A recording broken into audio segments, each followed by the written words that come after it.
قرآن مجید کا 17واں پارہ ہے، سورۃ الانبیاء ہے۔ اللہ کریم نے پہلی آیت میں ارشاد فرمایا کہ اقترب للناس حسابہم، فرمایا لوگوں کے حساب کا وقت قریب آ گیا ہے۔ وہم فی غفلۃ معرضون، اور وہ ابھی بھی غافل ہو کر منہ پھیر رہے ہیں، غفلت میں منہ پھیر کے پھر رہے ہیں، حالانکہ اقترب للناس حسابہم، ان کے حساب کا وقت قریب آ گیا۔ جس کی عمر کل 70 سال ہے، اگر اس نے 35 سے اوپر گزار لی ہے تو پھر اس کے تو حساب کا وقت قریب آ ہی گیا ہے نا، لیکن ابھی بھی وہ غافل ہے، ابھی بھی دنیا داری کا مد و جزر ہے، ابھی بھی وہی اس کے کیف و سرور ہے۔ فرمایا غافل نہ بنو، جو دم غافل سو دم کافر، سانو مرشد اے ہو پڑھایا۔ دیکھیں نا، ایک آدمی مجبور ہوتا ہے اور ایک غافل ہوتا ہے، ان دونوں میں فرق ہے۔ ایک شخص کہتا ہے کہ رستے میں آتے ہوئے حادثہ پیش آ گیا تھا، خدا نہ خواستہ تو یہ مجبوری ہے، اور ایک یہ کہتا تھا کہ میں نا رستے میں کہیں کھڑا ہو گیا تھا، دھیان لگ گیا تھا، اس پر غصہ ہے۔ غفلت نہ ہونا چاہیے۔ حضرت سیدنا انس بن مالک رضی اللہ تعالی عنہ فرماتے ہیں، جب یہ آیہ کریمہ نازل ہوئی تو میں مسجد سے باہر نکلا تو ایک صحابی اپنے مکان کی چھت بنا رہے تھے، تعمیر کر رہے تھے، اور چھت تک مکان پہنچ گیا تھا۔ میری طرف دیکھ کر فرمانے لگے کوئی نئی آیت نہیں نازل ہوئی؟ تو میں نے کہا ہاں، آیت تو حضور نے پڑھ کے سنائی ہے، اقترب للناس حسابہم، لوگوں کے حساب کا وقت قریب آ گیا۔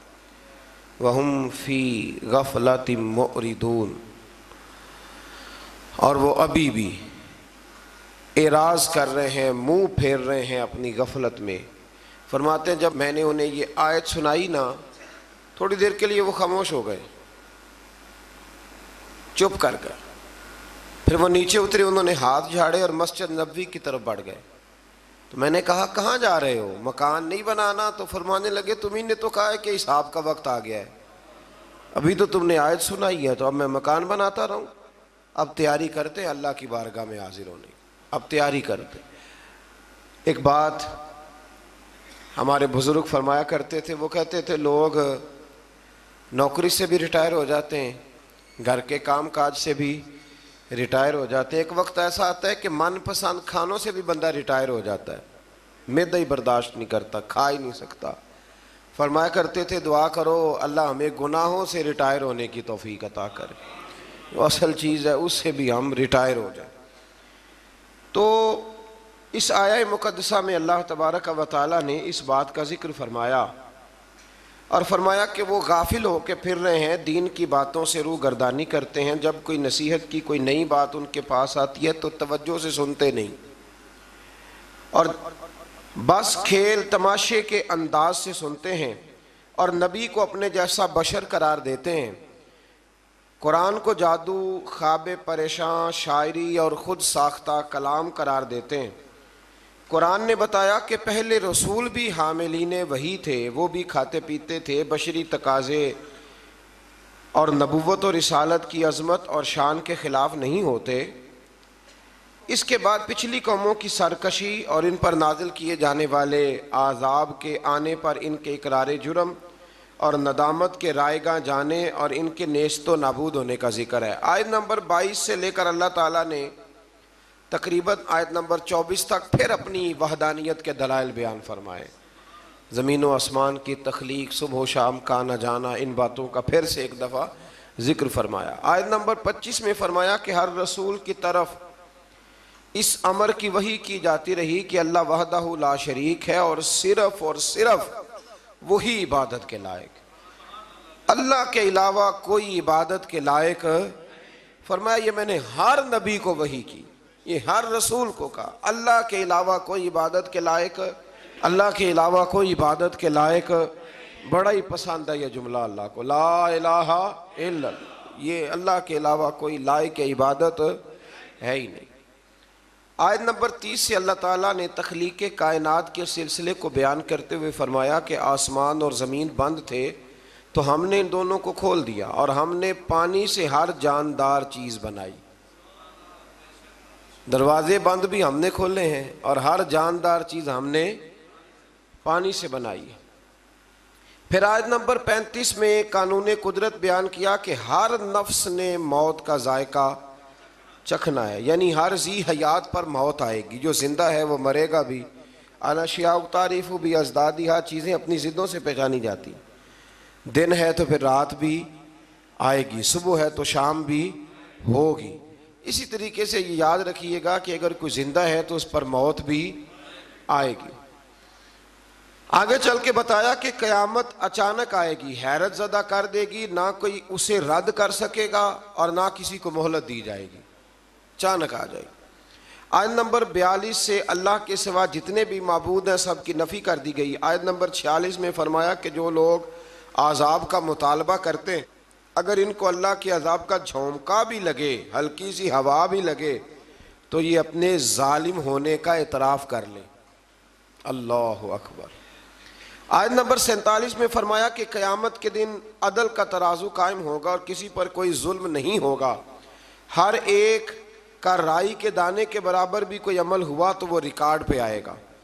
آیت نمبر 51 سے ایک بار پھر ابراہیم علیہ السلام کا ذکر ہے کہ وہ اپنے چچا اور قوم کو بت پرستی پر ملامت کرتے رہے اور کہتے رہے کہ اللہ کی قسم تمہارے پیٹھ کے پھیرنے کے بعد جانے کے بعد تو میں تمہارے بتوں کے ساتھ خفیہ تدبیر کروں گا. تدبیر بڑی شاندار کی حضرت ابراہیم نے. جب قوم ساری میلے پہ چلی گئی نا تو آپ نے کلاڑا لیا اور چھوٹے سارے بت کاٹ دیے. ایک ہوتا ہے محبوب سے محبت کرنا اور ایک ہوتا ہے محبوب کے دشمن سے نفرت کرنا. یہ بھی بڑا ہی ضروری ہے. اللہ اکبر. یہ بھی جب بدر کی جنگ ہوئی نا تو اب رشتہ دار ایک دوسرے کے آمنے سامنے تھے. حضرت ابو عبیدہ بن جراح ان کے والد آئے تھے مقابلے میں بیٹے کے، رشتہ دار آمنے سامنے تھے. تو وہاں ایک جملہ ہے تاریخی جو حضرت عمر فاروق نے فرمایا، ایک تاریخی جملہ ہے. یہ محبوب کے دشمن سے عداوت رکھنا. اعلیٰ حضرت فرماتے ہیں دشمن احمد پہ شدت کیجئے، ملحدوں سے کیا مروت کیجئے، اور شرک ٹھہرے جس میں تعظیم حبیب، اس برے مذہب پہ لعنت کیجئے. ہماری بھائی زمین ہی کوئی نہیں تو کسی کا رٹا کیا ہوگا، جائیداد ہی نہیں تو جھگڑا کیا ہے. جھگڑا تو صرف اتنا ہی ہے کہ محبوب کے بارے میں کچی بات نہ کرو، کمزور بات میں اتنی سی بات ہے. وہ کسی نے کہا تھا سیاست دے جھگڑے اساں چھوڑ دیتے تے دولت دے جھگڑے اساں چھوڑ دیتے، محبت دا جھگڑا ہے چھڑا کوئی نہیں سکتا. یہ محبت دا جھگڑا ہے، انہوں چھڑا کوئی نہیں سکتا. تو حضرت عمر فاروق نے بڑا تاریخی جملہ کہا، فرمانے لگے یا رسول اللہ صلی اللہ علیہ وسلم یہ لوگ ایک دوسرے کے رشتہ دار آمنے سامنے ہیں تو پریشانی ہو رہی ہے، حضور آپ حکم کریں. میرا ماموں بھی آیا ہے یہاں لڑنے کے لیے تو آپ مجھے حکم دیں، میں ماموں کی گردن لے کے آتا ہوں. آپ ہمیں حکم دیں، خود ہم اپنے رشتہ داروں کو ہاتھوں سے قتل کریں گے، اس لیے کہ ہمارے نزدیک رشتہ وہی ہے جو محمد عربی کی محبت والا رشتہ ہے. تو یہ یاد رکھ لیں کہ یہ بھی ایک بہت بڑا اعزاز ہے کہ آپ کو دشمن پر غصہ ہے. وہ بھی عجیب انسان ہے جسے دشمن پہ غصہ ہی نہ آئے. اللہ نے قرآن میں کہا، میں سورہ توبہ میں آپ کو سنا آیا ہوں کہ فرمایا محبوب یہ منافق تیرے بے ادب ہیں، تو اگر 70 بار بھی کہے گا تو میں پھر بھی ان کو معاف نہیں کروں گا. اللہ سے بڑا تو رحم کرنے والا کوئی نہیں نا، اللہ سے بڑا تو کوئی نہیں نا. تو اگر رب کچھ لوگوں پہ جلال کرتا ہے تو یہاں بہت سارے لوگوں کو زیادہ انسانیت نظر آنے لگ جاتی. وہ کہتے ہیں جی انسان ہے. او خدا کے بندے، انسان وہ ہوتا ہے جو رسول اللہ کا ادب کرتا ہے صلی اللہ ہو. تو حضرت ابراہیم کو بڑا ہی غصہ تھا. یار آپ تھوڑا سمجھیں، یہ ایک ایسا پہلو ہے جس کی بڑی ضرورت ہے یہاں، آپ غور فرمائیں. علامہ اقبال نے کہا یہ دور اپنے ابراہیم کی تلاش میں ہے، صنم کدا ہے جہاں لا الہ الا اللہ، اور بہار ہو کے خزاں لا الہ الا اللہ، خودی کا سر نہاں لا الہ، خودی ہے تے کے فضا لا الہ الا اللہ. تو اب وہ بت کیا کر سکتے تھے؟ اللہ کے پیغمبر کا غصہ دیکھیں، فرمایا میرے رب کے شریک بنتے ہو. حالانکہ بت بنے ہوئے ہیں نا بت. وہ شیخ سعدی نے مثال لکھی ہے، سوکنوں کی بات سناتے ہیں تو کہتے ہیں کہ ایک شخص نا مٹی کی بیوی بنا کے نا تو اس پہ دوپٹہ ڈال کے اپنی بیوی سے کہنے لگا یہ تیری سوکن ہے. تو شام کو واپس گھر آیا تو اس نے مٹی کی عورت بھی ساری توڑ ڈالی تھی. یہ غصہ ہوتا ہے نا اپنے شریک پہ. تو کہا حضرت ابراہیم نے میرے رب کے شریک بنتے ہو تو سارے چھوٹے چھوٹے بت توڑ دیے, پاش پاش کر دی, اور جو بڑا بت تھا اس کی گردن پہ کلاڑا رکھ دیا. تو شام کو وہ آئے تو کس نے کیا یہ حال؟ تو کہنے لگے اسی نے کیا ہے جو روز ان کے بارے میں ہمیں بتلاتے تھے. بلایا حضرت ابراہیم کو, تو حضرت ابراہیم فرمانے لگے بڑے ہی بیوقوف ہونا, بڑے ہی بیوقوف ہونا, ان خداؤں کو پوجتے ہو جو اپنے آپ کو نہیں بچا سکے, بڑے ہی پاگل ہو نا تم, بڑے ہی پاگل ہو. اور پھر کہنے لگے کہ وہ جو تمہارا بڑا معبود جس کو تم مانتے ہو نا معاذ اللہ, اس کی گردن پہ میں نے کلاڑا رکھ دیا, اسی سے پوچھ لو کس نے مارا ہے. تو وہ کہنے لگے بت تو نہیں نا بولتے. تو فرمانے لگے آؤ پھر میرے رب کا کلمہ پڑھو, جو بولتا ہے تو پھر قرآن کی آیتیں ارشاد فرما دیتا ہے. اب کافر کا یہ حال ہے کہ دلیل سے لوگ عاجز آ جاتے ہیں تو لڑائی کرتے ہیں. انہوں نے کیا کیا؟ انہوں نے کہا پکڑو اسے آگ میں ڈال دو. آگ جلائی, اور اس کی وسعت اتنی زیادہ تھی کہ اوپر سے کوئی پرندہ بھی گزرتا تھا نا تو وہ بھی نیچے گر جاتا تھا جل کے. میلوں تک آگ جلائی. کس کے لیے؟ ایک بندے کے لیے. اس لیے کہ نمرود کو پتا تھا بندہ تو ایک ہے پر اس کے پیچھے طاقتیں خدائی ہیں. اور آگ میں ڈالا حضرت ابراہیم کو. اے آگ ابراہیم پہ ٹھنڈی بھی ہو جا اور سلامتی والی بھی ہو جا. یہاں مفسرین نے لکھا ہے اگر خالی ٹھنڈی ہونے کا کہا جاتا تو زیادہ ٹھنڈی ہو جاتی. تو اللہ نے فرمایا زیادہ ٹھنڈی نہ ہونا, سلامتی والی ٹھنڈی ہونا, جس ٹھنڈک کو برداشت کیا جا سکے. تو ان کے تو معبود بھی اپنے آپ کو معاذ اللہ نہ بچا سکے, اور جناب ابراہیم کے رب نے انہیں بچا لیا. پھر نمرود کلمہ پڑھ گیا تھا, حضرت ابراہیم آگ سے نکل آئے نا, پڑھ گیا تھا کلمہ, ختم اللہ علی قلوبہم. کچھ لوگوں کو اللہ نے سزا دی ہے کہ ان کے دلوں پر مہر لگا دی. آیت نمبر 78 سے حضرت داؤد اور سلیمان علیہ السلام کے ایک مقدمے کا ذکر ہے, جس میں حضرت داؤد نے فیصلہ کیا تو جناب سلیمان علیہ السلام نے اس کے برعکس فیصلہ کیا. تو اللہ تعالیٰ نے فرمایا کہ ہم نے سلیمان علیہ السلام کو صحیح فیصلہ کرنے کی سمجھ عطا فرمائی. دونوں باپ بیٹا تھے نا, تو فرمایا ہم نے سلیمان کو صحیح فیصلہ کرنے کی سمجھ عطا کی ہے, اور ہم نے دونوں کو قوت فیصلہ اور علم عطا کی. اب یہاں بات سمجھنی ہے, ایک نے فیصلہ ٹھیک کیا ہے اور ایک کے فیصلے کو قرآن نے ٹھیک قرار, لیکن اللہ فرماتا ہے قوت فیصلہ ہم نے دونوں کو دی ہے اور علم بھی ہم نے. اس کا مطلب یہ ہوا کہ پھر امام شافعی, امام اعظم, امام مالک اور امام احمد بن حنبل, فیصلے کی قوت اللہ نے سب کو عطا فرمائی. کسی نے کوئی فیصلہ کر دیا اور کسی نے کوئی فیصلہ کر دیا. تو یہ اجتہادی معاملات ہیں, جو جس کے پیچھے بھی چلے گا اللہ اسے رائے ہدایت ہی عطا فرمائے گا. تو اس سے یہ بات بھی معلوم ہوئی کہ ایک عدالت اگر فیصلہ کرے تو دوسری میں نظر ثانی کے لیے مقدمہ لے جانے کی اجازت ہے. یہ بھی اس سے ایک بات ثابت ہوتی ہے. اس کے بعد اللہ تعالیٰ نے داؤد علیہ السلام کے معجزات کا ذکر فرمایا ہے, یعنی پہاڑوں کا ان کے تابع ہونا, پہاڑوں اور پرندوں کا ان کے ساتھ مل کے تسبیح پڑھنا, اور جنگ سے حفاظت کے لیے ان کا زرہ بنانا. اسی طرح ہوا کو سلیمان کے تابع کرنا علیہ السلام, اور جو ان کے حکم سے ان کے تخت کو ہوا میں اڑا کر لے جاتی تھی, اور جنات کو ان کے تابع کرنا, وہ ان کے حکم سے کام کرتے تھے. جنات بھی, جن بھی تابع ہوتے ہیں اللہ کے نبیوں کے. جب نبی پاک طائف سے واپس آئے تھے تو حضور پریشان تھے, تو جنوں کی جماعت نے آ کے کلمہ پڑھا. کہا یا رسول اللہ اگر وقتی طور پر انسان نہیں مانتے تو ہم تو حاضر ہیں نا, ہمیں کلمہ پڑھا دیں. جن رسول اللہ کے غلام بنے. تو حضرت سلیمان کا تخت بھی ہوا میں اڑتا تھا. کبھی کسی زمانے میں لوگ اس پر اعتراض کرتے تھے کیسے اڑ سکتا ہے, جب سے جہاز اڑنے لگ گیا ہے نا, اب سائنسدانوں نے اس پہ اعتراض کرنا چھوڑ دیا ہے. باقی بھی ساری چیزوں پہ چھوڑ جائیں گے آہستہ آہستہ. پھر اس کے بعد اللہ تبارک و تعالیٰ نے حضرت ایوب علیہ السلام کا ذکر فرمایا ہے. اللہ نے انہیں بیٹے دیے, مال دیا, اولاد دی, پھر اللہ نے آزمائش میں ڈالا. چھت گری تو ساری اولاد انتقال کر گئی, جانور, کھیت کھلیان سارے ہی چلے گئے, اور وجود میں آبلے پڑ گئے, پھوڑے پھنسیاں نکل آئے. کچھ لوگ معاذ اللہ ایسی عجیب باتیں کرتے ہیں نبیوں کے بارے میں کہ کوڑ کا مرض ہو گیا معاذ اللہ. اللہ کے نبیوں پر ایسے امراض نہیں آیا کرتے. کچھ آبلے پڑ گئے, اتنا محدثین نے لکھا ہے, تکلیف میں تھے. ایک دن زوجہ کہنے لگی آپ اللہ کے نبی ہیں, دعا ہی کر لیں.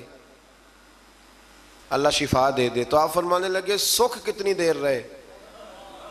کہنے لگی 60 سال۔ فرمایا ذرا دکھوں کو بھی 60 سال ہو لینے دے، پھر دعا بھی کر لیں گے۔ ابھی تو 16-17 سال ہوئے، اتنے سال گزر لینے دو۔ آپ کی زبان سے یہ لفظ نکلے تو اللہ نے شفا عطا کر دی، اولاد بھی دے دی، سارا کچھ عطا فرمایا۔ تو اس بات کا ذکر کیا۔ پھر اس سے آگے چل کے حضرت اسماعیل کا بھی ذکر ہے، ادریس علیہ السلام کا، ذوالکفل، ذوالنون یعنی حضرت یونس کا، اور جناب زکریا کا بھی ذکر ہے۔ حضرت یونس علیہ السلام اپنی قوم سے ناراض ہو کے چلے گئے تھے، اور پھر اللہ کی تقدیر سے دریا میں ڈال دیے گئے، اور دریا میں ان کو مچھلی نے نگل لیا۔ انہوں نے طے در طے ظلمت میں اللہ سے ان کلمات کے ساتھ توبہ کی، لا الہ الا انت سبحانک انی کنت من الظالمین۔ بزرگوں نے لکھا ہے جب بھی انسان کسی مشکل میں پڑ جائے تو یہ کلمے پڑھے، اللہ نجات عطا کر دے گا۔ اس کو آیت کریمہ بھی کہتے ہیں۔ اللہ تعالیٰ نے فرمایا تو ہم نے ان کی پکار سن لی اور انہیں غم سے نجات عطا کی، اور ہم اسی طرح مومنوں کو نجات دیتے ہیں۔ حضرت زکریا علیہ السلام نے اولاد کے لیے دعا کی تو اللہ تعالیٰ نے ان کو بڑھاپے میں یحییٰ علیہ السلام عطا فرمائے۔ پھر اس سے آگے حضرت عیسیٰ علیہ السلام اور جناب مریم سلام اللہ علیہا کا ذکر بھی انہی آیات میں۔ آیت نمبر 94 میں مومنین صالحین کے اعمال رائے گاہ نہ جانے اور اس کے لکھنے کا ذکر ہے۔ آیت نمبر 96 میں پھر ایک دفعہ یاجوج ماجوج کی قوم کا اللہ نے اس کا حال بتایا ہوں نا میں۔ آیت نمبر 98 سے مشرکین اور ان کے معبودوں کا جہنم کا ایندھن بننے کا بیان ہے، اور یہ کہ اگر یہ الہ ہوتے تو جہنم میں کیوں داخل ہوتے۔ جس کے لیے اللہ تعالیٰ بھلائی کو مقدر فرما دے وہی جہنم سے دور ہوگا، اور ان کے لیے ہر قسم کی نعمتیں ہوں گی، اور ان کے لیے قیامت کے دن گھبراہٹ سے نجات ہے، اور فرشتے قیامت میں ان کا استقبال کریں گے۔ اللہ اکبر۔ سورۃ الانبیاء کی آخری رکوع میں آیت نمبر 107 میں اللہ تبارک و تعالیٰ نے اپنے حبیب کریم صلی اللہ تعالیٰ علیہ وسلم کو ایک بے مثل اور بے مثال اعزاز سے نوازا، اور ارشاد فرمایا وَمَا أَرْسَلْنَاكَ إِلَّا رَحْمَةً لِلْعَالَمِينَ۔ فرمایا محبوب جس کو میں نے اپنا مخلوق بنایا ہے، خلق فرمایا ہے، ان سب کی طرف آپ کو رحمت بنا کے بھیجا ہے۔ اللہ اکبر۔ اسی صورت کی آیت نمبر 108 میں اللہ تعالیٰ نے صالح بندوں کو زمین کی حکومت دینے کا زبور میں کیے گئے وعدے کا بھی ذکر فرمایا۔ پھر آگے شروع ہو جاتی ہے سورۃ الحج۔ اچھا اب ناراض نہ ہوئیے گا، میری رائے ہے، کچھ لوگ پوچھنے آتے ہیں نا جی فلانا کام نہیں ہو رہا، تو ان کو نہ کبھی سورت بتاتے ہیں تو سورت کا نام بھی نہیں صحیح لے پاتے۔ میرا خیال ہے کہ لوگوں کو قرآن مجید کی ساری سورتوں کے نام بھی نہیں آتے، یہ میرا خیال ہے، غلط بھی ہو سکتا ہے۔ تو سورتوں کے نام تو کم از کم یاد ہونے چاہیے نا۔ ایک صاحب کو میں نے کہا کہ سورہ ممتحنہ پڑھا کریں، تو کہنے لگے یہ تو میں نے آپ سے سنا ہے۔ تو یہ تو درست نہیں ہے نا جی، کہ ہمیں وہ چیزیں جن کا دروازے کا نام ہی نہ آئے گا تو اندر کیسے داخل ہوگی، اتنا تو ہونا چاہیے کہ نہیں ہونا چاہیے۔ سورہ حج شروع ہوتی ہے، اس کی پہلی آیت میں اللہ تعالیٰ نے تقوی کا حکم دیتے ہوئے قیامت کی ہولناکیوں کو بیان کیا کہ قیامت ایک زلزلے کے طور پر برپا ہوگی، اور اس کا منظر اس قدر دہشت ناک ہوگا کہ دودھ پلانے والی مائیں اپنے دودھ پیتے بچوں کو بھول جائیں گی، فراموش کر دیں گی، ہر حاملہ کا حمل ساکت ہو جائے گا، لوگ مدہوش نظر آئیں گے جبکہ وہ مدہوش نہیں ہوں گے، لیکن اللہ کے عذاب کی شدت کے باعث ان کی یہ کیفیت ہوگی۔ اللہ تعالی ہمیں اس دن محبوب کریم کے جھنڈے کے نیچے جگہ عطا فرمائے۔ آیت نمبر 3 سے بتایا کہ بعض لوگ بغیر علم کے اللہ کے متعلق جھگڑا کرتے ہیں اور اس سرکش شیطان کی پیروی کرتے ہیں جس کے متعلق لوح محفوظ میں لکھا جا چکا ہے کہ جو اس کو دوست بنائے گا وہ اس کو گمراہ کر دے گا اور اس کو بھڑکتی ہوئی آگ کے عذاب کی طرف لے جائے گا۔ آیت نمبر 5 سے اللہ تعالیٰ نے حشر و نشر کی صحت اور امکان پر تخلیق انسانی اور پھر انسانی عمر کے مراحل کا ذریعے استدلال فرمایا ہے۔ آیت نمبر 9 میں عذرائے تکبر، جو لوگ تکبر کے طور پر اپنی گردن موڑنے والے شخص کا ذکر کرتے ہوئے فرمایا کہ یہ اللہ کی راہ سے گمراہ کرنے والا ہے، اس باعث اس کے لیے دنیا میں ذلت ہے اور قیامت کے دن جلانے والا عذاب ہے، اور یہ اس کی ان بدعمالیوں کی سزا ہے جو اس نے آگے بھیجی، بے شک اللہ بندوں پر ظلم کرنے والا نہیں ہے۔ نبی پاک علیہ السلام نے فرمایا جو دنیا میں تکبر کرتے ہیں قیامت کے دن اللہ انہیں چیونٹیوں کی شکل میں مسخ کر دے گا۔ اللہ تعالیٰ عاجزی کی توفیق عطا فرمائے۔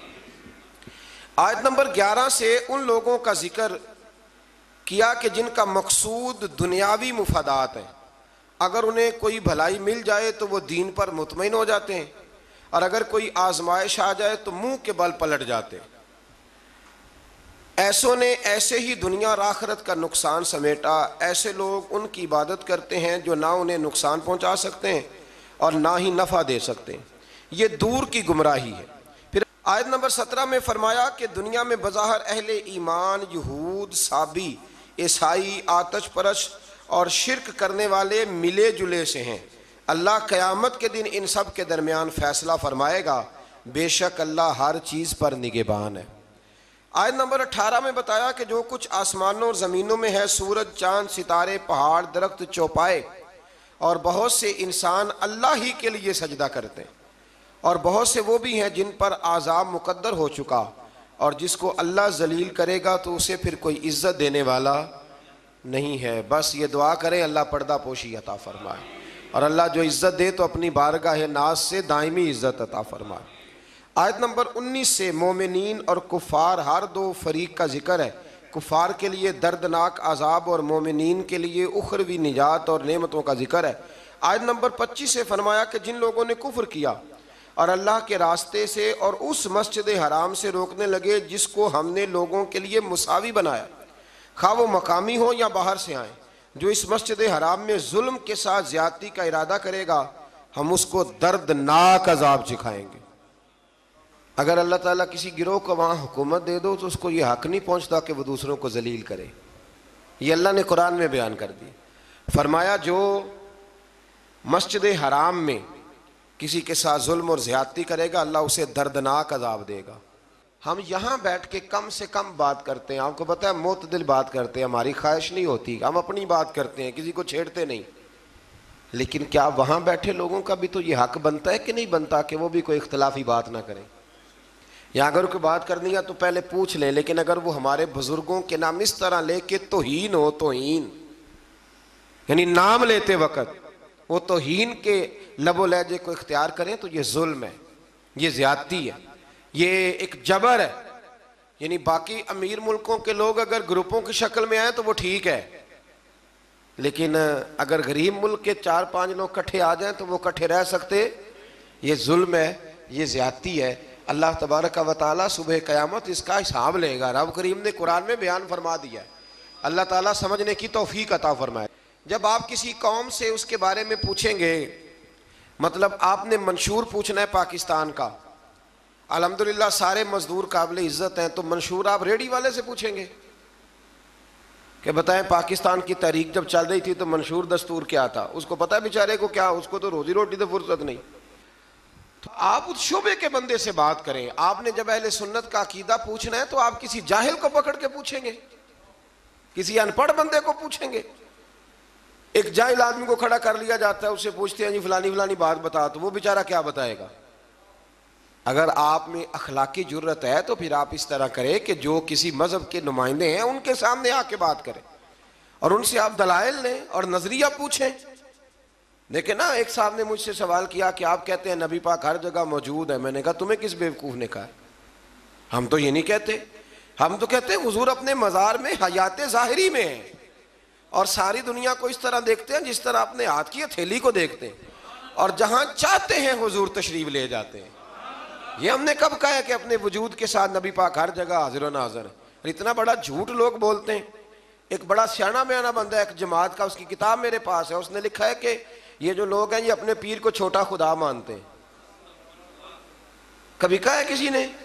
کیا فضول بات ہے، آپ مسلمانوں کے ذمہ وہ باتیں لگائیں گے جن کا دور دور تک کوئی تعلق ہی نہیں، اور پھر آپ کو ڈرنا چاہیے اللہ تعالیٰ سے۔ اسی طرح ایک صاحب ایک دفعہ مجھے ایک فلائٹ میں مل گئے، میں ملک سے باہر جا رہا تھا تو لمبا سفر تھا، تو لمبا سفر طرح فلائٹ لمبی ہوتی ہے تو بندے تھک جاتے ہیں، پھر وہ کوشش کرتے ہیں کوئی بندہ ملے جس کے ساتھ کو پونا گھنٹہ گپ شپ لگ جائے۔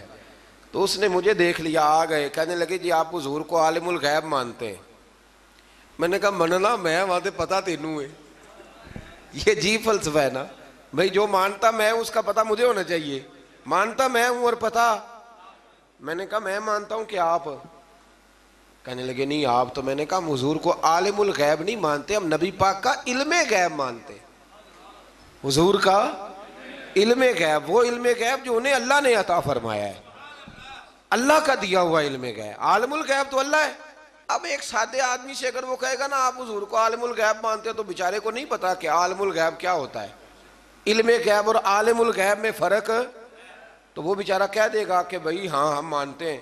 اب وہ ان پڑھ ہے، اس کو اس بات کی خبر نہیں ہے. وہ اگر تھوڑا سا جانتا ہوتا تو فوراً آپ کی بات کو پکڑتا، کہتا نا نا یہ ہمارا عقیدہ ہی نہیں، یہ ہمارا نظریہ نہیں ہے. تو اس لیے سمجھ لیں.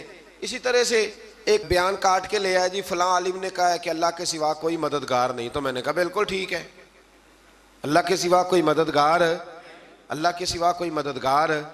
تو جو جنگ بدر میں دین کے مددگار بنے تھے، جو جنگ احد میں دین کے مددگار بنے تھے، وہ کیا تھا؟ وہ اللہ کی مدد تھی، اللہ نے بندوں کے ذریعے کرائی تھی. اسی طرح کی اللہ کی مدد ہوتی ہے. تو یہ جتنے غریب ہیں الحمدللہ مسلمان بڑی سخاوت کرتے ہیں، رمضان میں دیتے ہیں نا غریبوں کو. تو مدد کون کر رہا ہے ان کی؟ تو وہ تو سیٹھ کو دعا دے کے چلے گئے، تو چودھری کو دعا. تو اس لیے سمجھ لیں اتنا لمبا نہیں ہے کہ جتنا لوگوں نے بنا دیا ہے. بہرحال اللہ تعالیٰ سمجھنے کی توفیق عطا فرمائے. تو اس سے آگے تھوڑا سا بڑھتے ہیں. تو اللہ تبارک و تعالیٰ نے آیت نمبر 27 سے حضرت ابراہیم علیہ السلام کو حکم دیا کہ لوگوں میں بلند آواز سے حج کا اعلان کر دیں. وہ آپ کے پاس دور دراز رستوں سے پیدل اور ہر دبلے اونٹ پر سوار ہو کے آئیں گے. حضرت ابراہیم نے ایک پتھر پر کھڑے ہو کے ندا کی، اللہ اکبر، اے لوگو اللہ نے تمہارے اوپر حج فرض کر دیا. اللہ تعالیٰ نے یہ ندا ان سب کو سنا دی جو ابھی مردوں کی پشتوں میں اور عورتوں کے رحموں میں تھے، اور ان سب نے اس ندا کا جواب دیا جو اللہ کے علم میں ہے. قیامت تک حج کرنے والے تھے، ان سب نے ماؤں کے پیٹوں سے بھی کہا لبیک، باپوں کی پشتوں میں بھی کہا. اور بعض نے لکھا ہے جتنی دفعہ کسی نے لبیک کہا اتنا ہی حج کرنے جائے گا. پتہ نہیں اب ہم نے کتنی دفعہ کہا ہے. دعا فرمائے اللہ زیادہ ہی توفیق عطا فرمائے، زیادہ اللہ موقع. آپ اخلاص کے ساتھ آواز دیں. میں کہا کرتا ہوں ہمارے ذمہ اذان پڑھنا ہے، گن پوائنٹ پہ لوگوں کو نمازی بنانا ہماری ذمہ داری. حضرت ابراہیم نے اس وقت آواز دی، حضرت ابراہیم نے بغیر لاؤڈ سپیکر کے آواز دی، تو رب نے ماؤں کے رحموں میں بھی آواز پہنچا دی. میں بڑا آدمی تو نہیں ہوں، چھوٹا ہوں، اور بڑا چھوٹا ہوں، اور یہ بات صرف آپ لوگوں کے سامنے نہیں کہتا، میں محسوس کرتا ہوں، میں اس کا قائل ہوں. مجھے پتہ ہے آپ میں سے جتنے لوگ ہیں اللہ کے فضل سے میں باوضو بیٹھا ہوں، میں کسی ایک بندے سے بھی اپنے آپ کو افضل نہیں سمجھتا، میں اپنے آپ کو چھوٹا جانتا ہوں. مجھے خبر ہے اللہ تبارک و تعالیٰ معاف فرمانے والا ہے. تو میں کسی شخص میں سے بھی، آپ میں سے ایسا شخص جو ظاہراً مجھ سے عمل میں بھی کمزور نظر آتا ہے، لیکن میں جب اپنی طبیعت سے پوچھتا ہوں تو افضل جانتا ہوں. لیکن ہم نے چھوٹی سی مسجد میں بیٹھ کے دین کی بات شروع کی. کبھی کبھی نا دنیا کے آخری کونے سے بھی لوگ ہمیں فون کر لیتے ہیں، یعنی ایسے ایسے ملک کا نام لیتے ہیں کہ جو میں نے کبھی سنا بھی نہیں ہوتا، ایسے ایسے ملک کا نام لیتے ہیں. میں برطانیہ میں گیا تو مجھے، آپ یقین کریں، کچھ لوگ میرے گلے مل کے اس طرح روئے کہ جیسے بچھڑے ہوئے ہیں صدیوں سے مجھ سے. تو وہ کہنے لگے ہم تو خواب دیکھ رہے ہیں، آپ سامنے آ گئے. تو میرے ذہن میں یہی آیات آ رہی تھی کہ بندہ آواز دیتا ہے اور اس کو پہنچاتا میرا رب بھی ہے. بندہ کمزور ہے، وہ آواز دیتا ہے تو پہنچانا اللہ تبارک و تعالیٰ کے ذمہ کرم پہ ہے. اللہ تبارک و تعالیٰ اخلاص کی توفیق دے اور ریاکاری سے محفوظ فرمائے. آیت نمبر 28 میں مقررہ ایام یعنی یوم نحر اور بعد کے دنوں میں قربانی کرنے کا حکم دیا گیا ہے. ایام نحر عید کا پہلا، دوسرا اور تیسرا دن. آیت نمبر 29 میں ایسی نظروں کو پورا کرنے کو حکم دیا گیا ہے جو معصیت پر مبنی نہ ہوں، اور اللہ کے گھر کے طواف کا بھی حکم ہے. آیت نمبر 31 میں اللہ تعالیٰ کے ساتھ شریک قرار دینے والوں کی مثال کو اس طرح بیان کیا گیا ہے کہ ایسا شخص گویا آسمان سے گرا، پھر اسے مردار خور پرندے نے جکڑ لیا، یا آندھی نے اس کو کسی دوسری جگہ پھینک دیا. آیت نمبر 32 میں فرمایا کہ جس نے اللہ کی نشانیوں کی تعظیم کی تو بے شک یہ دلوں کا تقویٰ ہے.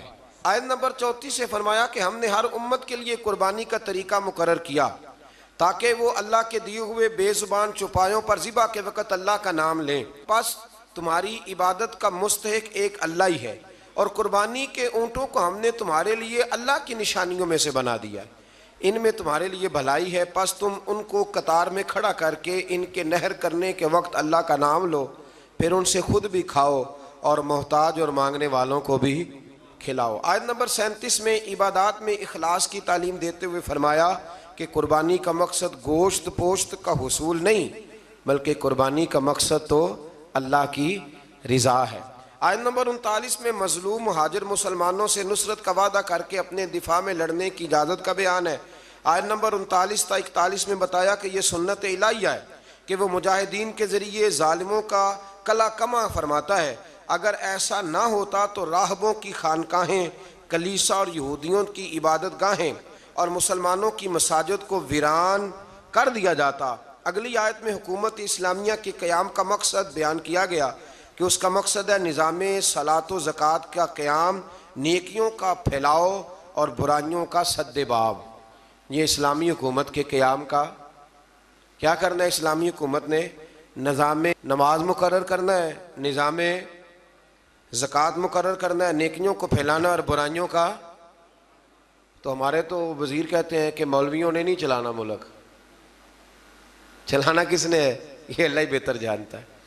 آیت نمبر 46 میں فرمایا کہ پچھلی امتوں کے آثار کو دیکھ کر عبرت حاصل کرنی چاہیے، لیکن اس کے لیے سوچنے سمجھنے اور مشاہدے کی صلاحیتوں کا نیک ہونا ضروری ہے، ورنہ وہ لوگ کہیں گے ان کے برے کام تھے ہمارے تو اچھے ہیں، پھر انسان عبرت بھی حاصل کر سکتا۔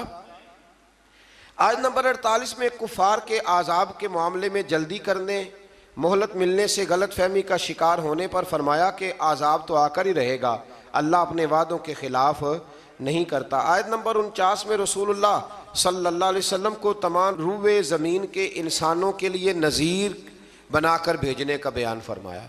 آیت نمبر 52 سے فرمایا کہ آپ سے پہلے انبیاء جب اپنی امتوں کے سامنے اللہ کی آیات پڑھتے تو شیطان امت کے افراد کے دلوں میں شبہات ڈال کر عمل سے روکتے، اور یہ وسوسہ اندوزی بیمار اور سخت دل والے لوگوں کے لیے آزمائش اور اہل علم کے ایمان میں مضبوطی کا سبب بنتی۔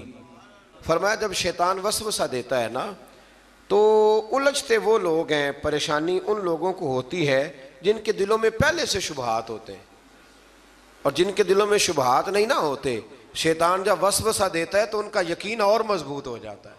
یہ سمجھنے کی بات ہے، ہم گنجائش دیتے ہیں تو شیطان اندر داخل ہوتا ہے، دروازے کی کنڈی لگا کے رکھیں گے تو چور اندر وہ نہیں اندر آئے گا۔ آیت نمبر 61 سے نظام گردش لیل و نہار، بارش کے نزول اور اس کے نتیجے میں سبزے کے اگنے کو اللہ نے اپنی قدرت کی نشانیاں قرار دیا۔ آیت نمبر 67 میں ہر قوم کے لیے وقتی شریعت مقرر کرنے اور اس پر ایک وقت تک عمل ہونے اور اسلام کے دائمی اور ابدی تعلیمات آنے کے بغیر کسی جھگڑے کے اس کی پیروی کرنے اور اس کی طرف دعوت دینے کا بیان ہے۔ آیت نمبر 73 میں اللہ تعالیٰ نے مشرکوں کے بتوں کی بے بسی کو بیان فرمایا ہے کہ وہ سب مل کر بھی ایک مکھی کا پر بھی ایک مکھی بھی پیدا نہیں کر سکتے، اور اگر مکھی ان سے کوئی چیز چھین لے تو اسے واپس بھی، سبحان اللہ، یعنی مکھی کو چیز چھین لے، میں اور آپ واپس لے سکتے ہیں؟ اللہ کرے ہمیں سمجھ آئے۔ اللہ فرماتا ہے دیکھو ہے تو مکھی۔ امام مالک رحمۃ اللہ تعالیٰ علیہ بیٹھے تھے تو ہارون رشید سے نا مکھی نہیں سنبھالی جا رہی تھی، بار بار مارتا، کئی دفعہ ایک مکھی نہیں پکڑی جاتی، پتہ نہیں کدھر سے نکل جاتی ہے، اس نے بڑا ہی ستایا، کچھ کرنے نہیں دیتی تھی۔ تو ہارون رشید بد جذبات میں امام مالک سے کہنے لگا حضور یہ اللہ نے مکھی کیوں پیدا کر دی؟ معاذ اللہ، اس کی کیا ضرورت تھی؟ تو امام صاحب فرمانے لگے فوراً، ڈرتے نہیں تھے نا بادشاہوں سے وہ لوگ، فوراً فرمانے لگے یہ اللہ نے تیرے جیسے بادشاہوں کا غرور توڑنے کے لیے پیدا کی ہے، کہ اللہ فرماتا ہے تم سے تو مکھی نہیں سنبھالی جاتی اور تم حکومتیں چلانے کی بات کرتے ہو۔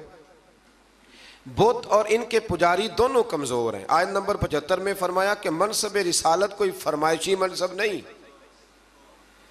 اللہ تعالیٰ خود رسولوں کو منتخب فرماتا ہے اور وہ سب کچھ جانتا ہے۔ آیت نمبر 77 میں ہمہ وقت بندگی کا حکم دیا گیا۔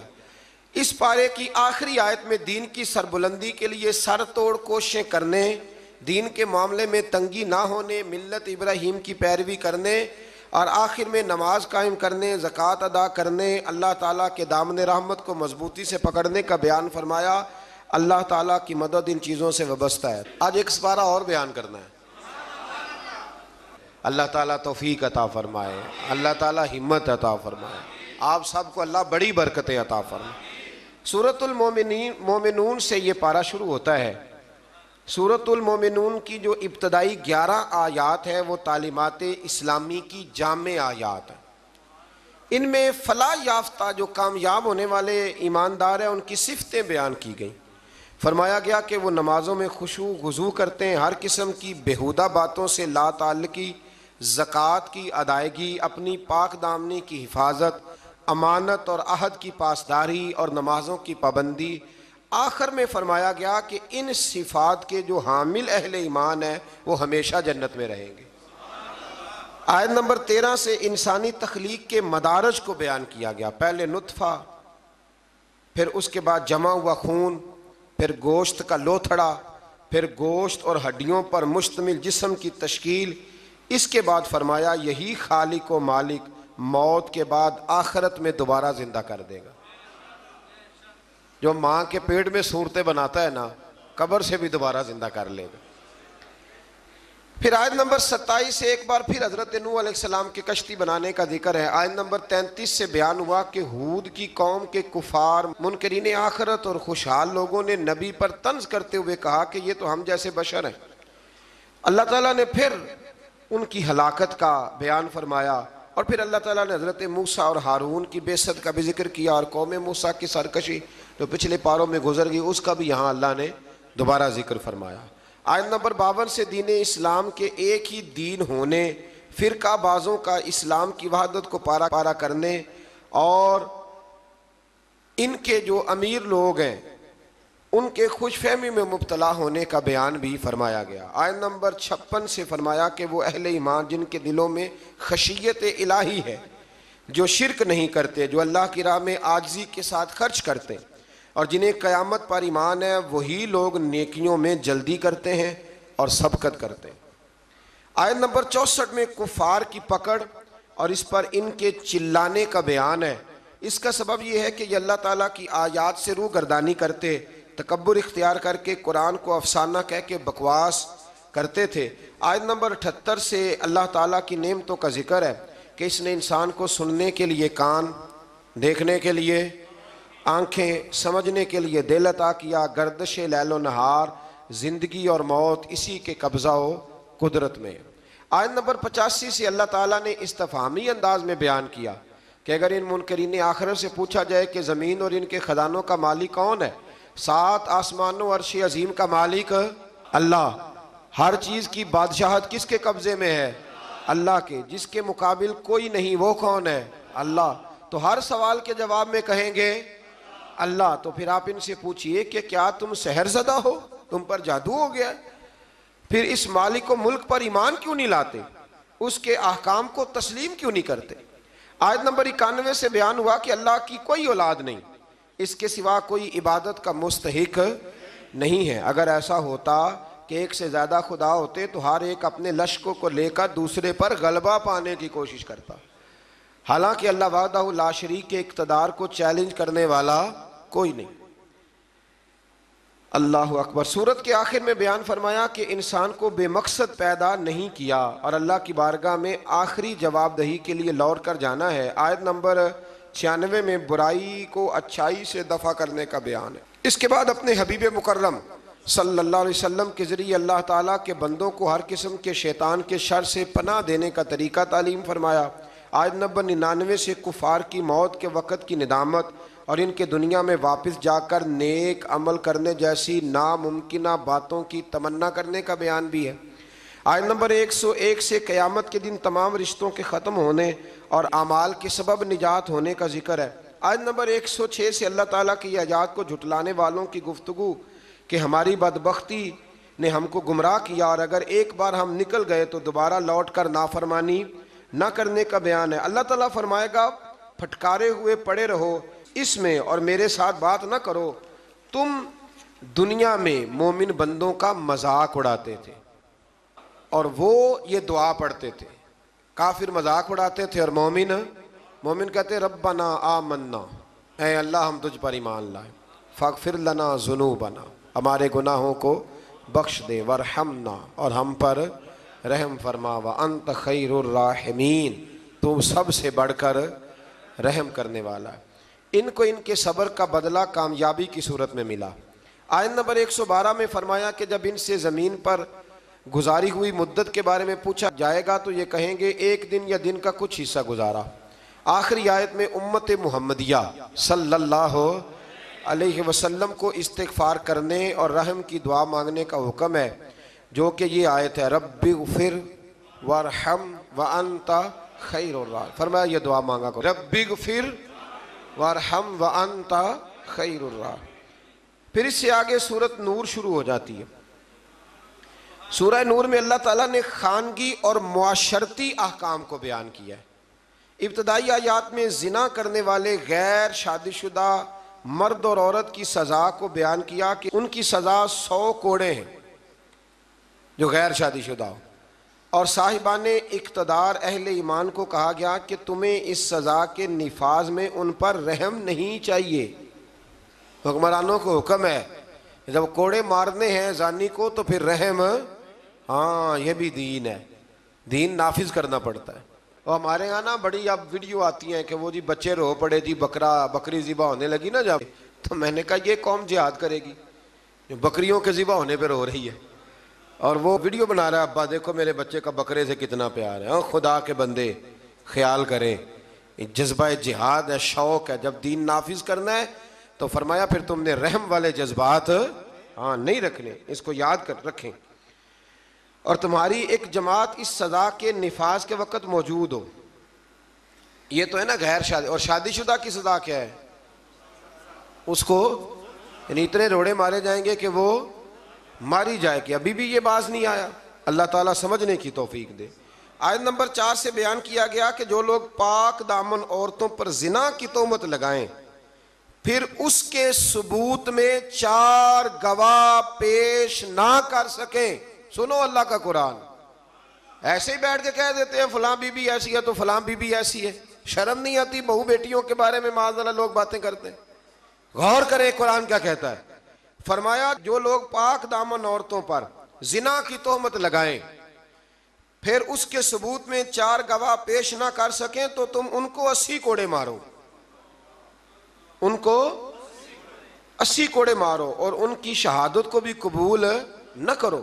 اور یہی لوگ فاسق ہیں، اعلانیہ نافرمان ہے اللہ، سوائے ان لوگوں کے جو اس کے بعد اللہ تعالیٰ سے توبہ کریں اور اپنی اصلاح بھی کر لیں. یہ قرآن نے کہا توبہ بھی کریں. اور یہاں تو بھائی کوئی پتہ ہی نہیں چلتا، جس کے بارے میں مرضی لوگ معاذ اللہ بری بات کہنی شروع کر دیتے ہیں. آیت نمبر 6 میں یہ ضابطہ بیان فرمایا گیا کہ اگر کوئی شخص اپنی بیوی کو زنا کی تہمت لگائے اور اس کے ثبوت میں 4 گواہ پیش نہ کر سکے اور اس کی بیوی اس تہمت کا انکار کرے تو فریقین ایک دوسرے پر لیان کریں. شوہر 4 مرتبہ اللہ کی قسم کھا کے یہ کہے کہ بے شک وہ ضرور سچوں میں سے، اور 5ویں بار یہ کہے کہ اگر وہ جھوٹوں میں سے ہو تو اس پر اللہ کی لعنت. یہ اس کو کرنا پڑے گا. ایسے نہیں کسی پر معاذ اللہ لوگوں نے طلاق دینی ہوتی ہے تو الزام لگا کے نکال دیتے ہیں. ڈر نہیں آتا اللہ تعالیٰ سے. اور عورت سے حد زنا اس طرح دور ہو سکتی ہے کہ وہ 4 مرتبہ اللہ کی قسم کھا کے کہے کہ اس کا خاوند یقیناً جھوٹوں میں سے ہے، اور 5ویں بار کہے کہ اس کا خاوند سچوں میں سے ہو تو اس عورت پر اللہ کا غضب نازل ہو. آیت نمبر 11 اور 16 میں ایسا مضمون ہے کہ جو بیان کرتے وقت کلیجہ منہ کو آتا ہے. گھبرایا نہ کریں جب لوگ آپ کے بارے میں میرے بارے میں کوئی بات کریں. کوئی بھی مسلمان جب اس کے خلاف کوئی بات کرے تو گھبرائے نہ. سورہ نور 18واں پارہ آیت نمبر 11 سے 16 میں حضرت عائشہ صدیقہ پر جب منافقین نے الزام لگایا، اللہ اکبر، منافقین نے الزام لگایا، اس کا ذکر ہے.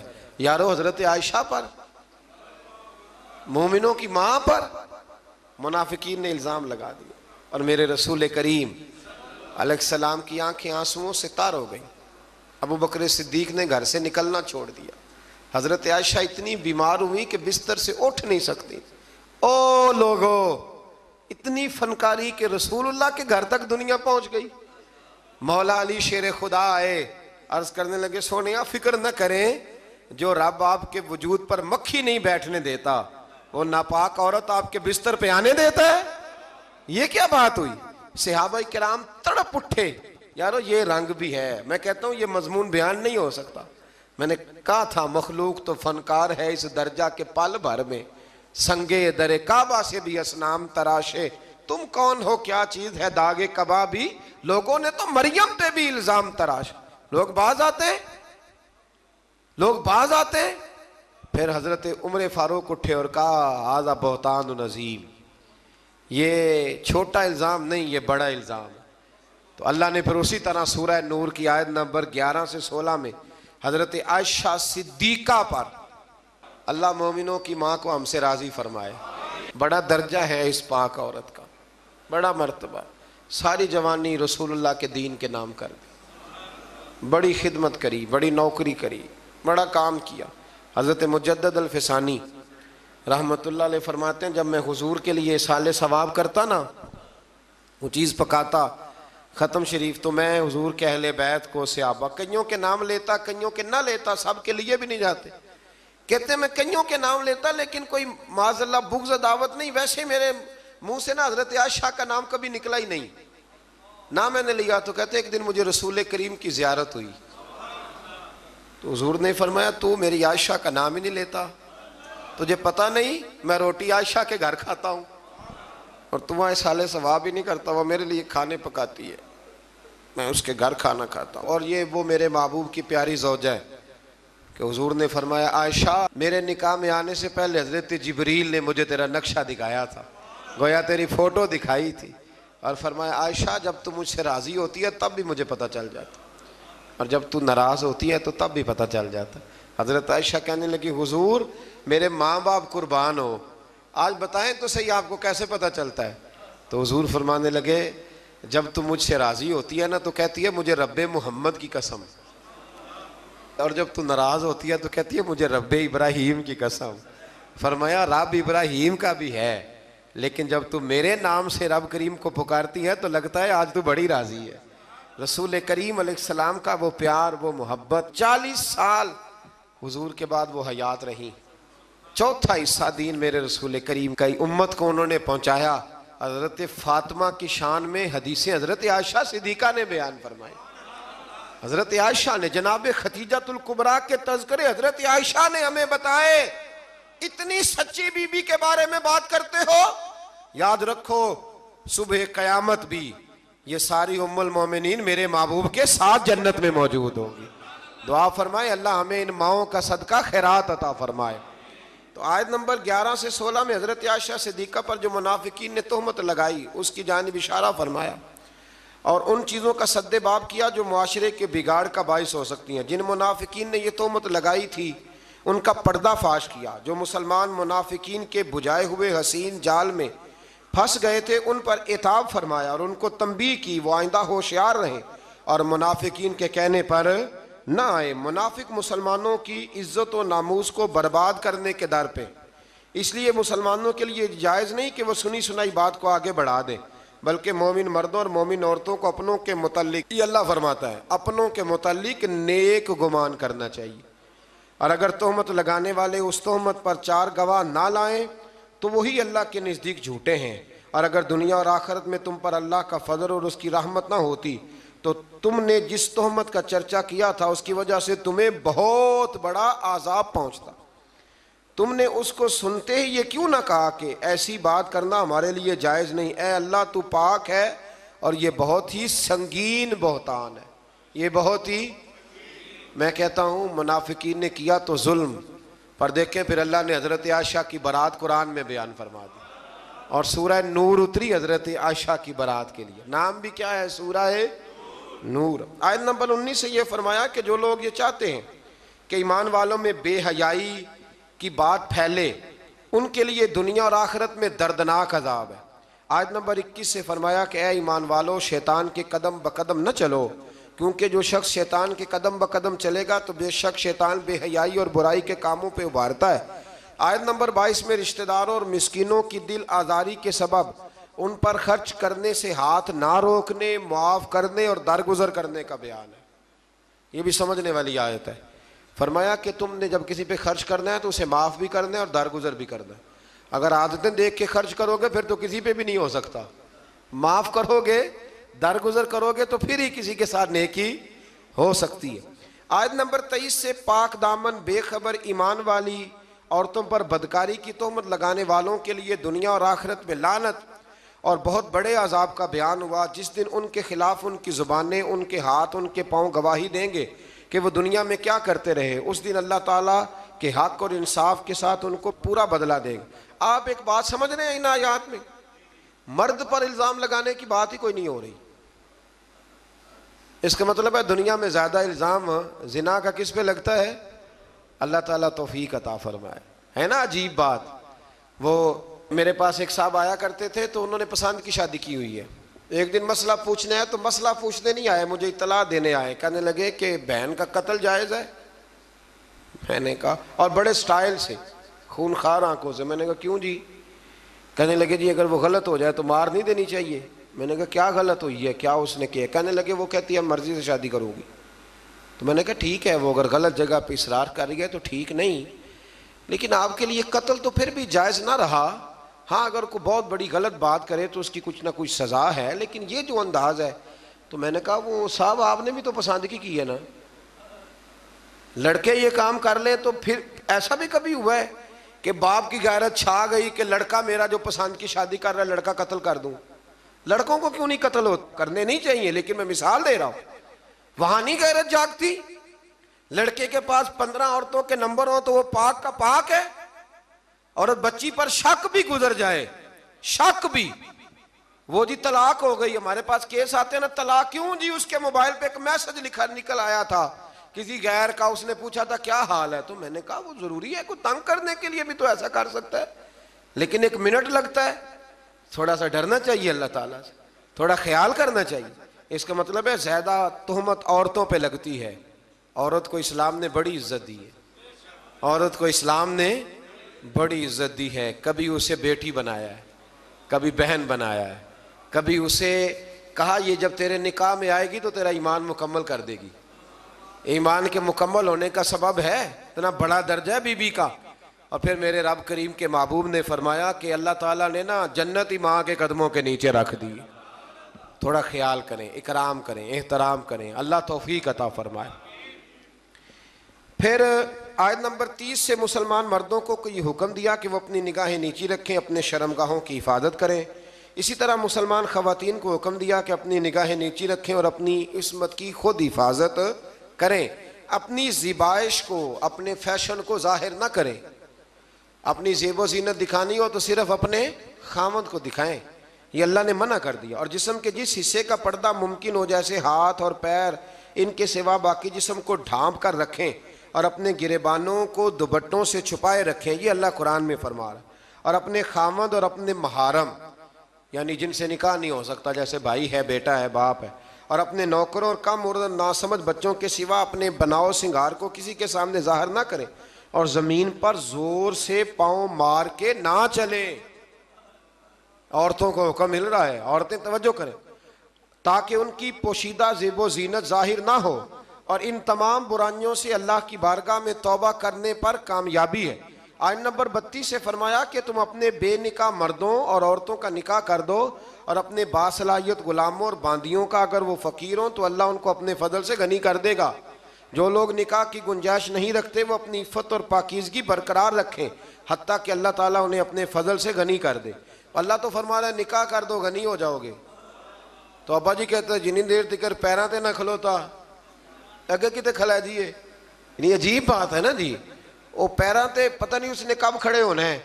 آپ بچوں کی شادیاں جلدی کریں تاکہ بہت سارے گناہوں کا دروازہ ویسے ہی بند ہو۔ آیت نمبر 35 میں فرمایا اللہ آسمانوں اور زمینوں کا نور ہے، پھر اس نور کی وضاحت بھی بیان کی۔ آیت نمبر 37 سے اللہ تعالیٰ نے اپنے گھروں میں اللہ کا ذکر کرنے پر ان مسلمانوں کی تعریف کی جن کو تجارت اور خرید و فروخت اللہ کے ذکر کرنے، نماز پڑھنے اور زکوٰۃ ادا کرنے سے غافل نہیں کرتی۔ وہ اس دن سے ڈرتے ہیں جس میں دل اور آنکھیں الٹ پلٹ ہو جائیں گی۔ اللہ نے تعریف کی ہے، فرمایا کاروبار بھی پورا کرتے ہیں، میری عبادت بھی صحیح کرتے ہیں۔ زکوٰۃ بھی وقت پہ دیتے ہیں. ہم یہ کہتے ہیں کہ نہیں سارا کچھ چھوڑیں گے تو عبادت ہوگی. اللہ نے تعریف کی، فرمایا ڈیوٹیاں بھی کرتے ہیں اور رب رب بھی. آیت نمبر 39 میں کافروں کے اعمال کی مثال کو اس طرح بیان کیا گیا کہ وہ زمین میں چمکتی ہوئی اس ریت کی طرح ہے جس کو پیاسا دور سے پانی گمان کرتا ہے. ریت دور سے دیکھے نا چمکتی تو کیا لگتی ہے؟ اسی طرح کافروں کے اعمال ہے، حتیٰ کہ وہ جب اس کے قریب پہنچتا ہے تو کچھ نہیں پاتا، اور وہ اللہ کو اپنے قریب پاتا ہے جو اس کا پورا حساب چکا دیتا ہے. ان کے اعمال کا گہرے سمندر کی تاریکیوں کی مثل ہے جن کو تہ در تہ موج ڈھانپے ہوئے ہے. اس کی بعض تاریکیاں بعض سے زیادہ ہیں، جب کوئی اپنا ہاتھ نکالے تو اس کو دیکھ نہ سکے. جس کے لیے اللہ نور نہ بنائے اس کے لیے کوئی نور نہیں ہے. آیت نمبر 51 پہ آتے ہیں. فرمایا جو لوگ اللہ اور اس کے رسول کی اطاعت کرتے ہیں اور اللہ سے ڈرتے ہیں اور اس کی نافرمانی سے بچتے رہتے ہیں تو وہی لوگ کامیاب ہونے والے ہیں. اس آیت کے بارے میں حضرت عمر فرمایا کرتے تھے یہ جوامع الکلم آیت ہے، اور ایک رومی جو نیا نیا مسلمان ہوا تھا اپنے ایمان لانے کا سبب اسی آیت کا تمام کتب مقدسہ کی تعلیمات اور احکام کا جامع ہونا بیان فرمایا گیا. یہ ایک آیت کہ جو لوگ اللہ اور اس کے رسول کی اطاعت کرتے ہیں، اللہ سے ڈرتے ہیں اور نافرمانی سے بچتے ہیں، اللہ سے ڈرتے ہیں اور نافرمانی سے بچتے ہیں، یہ لوگ کامیاب ہیں. آیت نمبر 53 میں فرمایا کہ منافقین اللہ کی خوب پکی قسمیں کھا کے کہتے ہیں کہ وہ جہاد کے لیے ضرور نکلیں. بڑی پکی قسم کھاتے ہیں، ہم جہاد کے لیے ضرور جائیں گے. آپ کہیں گے کہ زیادہ قسمیں نہ کھاؤ، تمہاری اطاعت کی حقیقت ہمیں معلوم ہے. آپ کہہ دیں حبیب ان سے کہ نہ کھاؤ زیادہ قسمیں، ہمیں پتہ ہے تم نے کتنا جانا ہے. آیت نمبر 55 میں اہل ایمان کو یہ بشارت دی کہ اللہ تمہیں زمین میں ضرور خلافت عطا کرے گا اور ضرور بالضرور اس دین کو محکم اور مضبوط کر دے گا. تم نماز قائم کرو، زکوٰۃ ادا کرو اور اخلاص کے ساتھ رسول کریم علیہ السلام کی اطاعت پر ڈٹے رہو. اللہ تمہارے خوف اور پریشانی کو حالت امن اور سکون سے بدل دے گا. آیت نمبر 58 سے پردے کے احکام کی وضاحت فرمائی کہ تمہارے نوکروں اور نابالغ بچوں کے لیے بھی 3 اوقات میں اجازت حاصل کرنی ضروری ہے. نماز فجر سے پہلے، ظہر کے وقت جب تم اپنے فالتو کپڑے اتار دیتے ہو، عشاء کی نماز کے بعد جب تمہارے لڑکے بلوغت کی عمر کو پہنچ جائیں تو ان کو بھی اجازت طلب کر کے آنا چاہیے جیسا کہ ان سے پہلے مرد اجازت طلب. فجر سے پہلے، ظہر کے وقت، اس وقت بھی کچھ لوگ سویا کرتے تھے، اور عشاء کی نماز کے بعد جب بھی کوئی گھر میں جائے تو کیا کرے؟ کہنے اپنے گھر جان دی بھی اجازت لوا. ہاں وہیں تو اجازت لینی ہے، آپ اجازت لیں. جو بھی کسی کے آرام کا وقت ہو نا اس میں آپ بے دھڑک نہ چلے جائیں، اس لیے کہ نہ جانے کوئی کس حالت میں ہو. اللہ سمجھنے کی توفیق عطا فرمائے. آیت نمبر 60 سے فرمایا جو بوڑھی عورتیں جو نکاح کی امید نہیں رکھتی ان پر اضافی پردہ اور حجاب کا اہتمام نہ کرنے میں کوئی گناہ نہیں، لیکن اگر وہ اس میں بھی احتیاط کریں تو ان کے لیے زیادہ افضل ہے.